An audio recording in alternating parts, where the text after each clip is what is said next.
வியட்நாமின் லாய் sago என்ற இடத்தில் திடீர் வெள்ளப்பெருக்கில் சிக்கி 4 பேர் உயிரிழந்தனர். மேலும் 4 பேரை காணவில்லை. அவர்களும் இறந்திருக்கக்கூடும் என அஞ்சப்படுகிறது.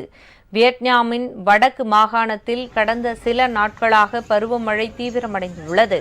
மலைப்பகுதியில் கொட்டி தீர்த்த மழை பெருவெள்ளமாக ஊருக்குள் பெருக்கெடுத்து ஓடியது. வெள்ள நீர் புகுந்ததில் ஏராளமான வீடுகள் சேதமடைந்துள்ளன. மழை பாதிப்பில் 4 பேர் உயிரிழந்து விட்டனர். 4 பேரை காணவில்லை. அவர்களும் இறந்திருக்கலாம் என அஞ்சப்படுகிறது. காணாமல் போனவர்களை கண்டறிய அவசர கால மீட்பு பணிகள் தீவிரமாக நடைபெற்று வருகின்றன. அதேவேளையில் இப்பகுதியில் மேலும் பலத்த மழை பெய்யக்கூடும் என்றும் நிலச்சரிவு ஏற்படுவதற்கான அபாயம் அதிகம் என்றும் வானிலை அதிகாரிகள் எச்சரித்துள்ளனர்.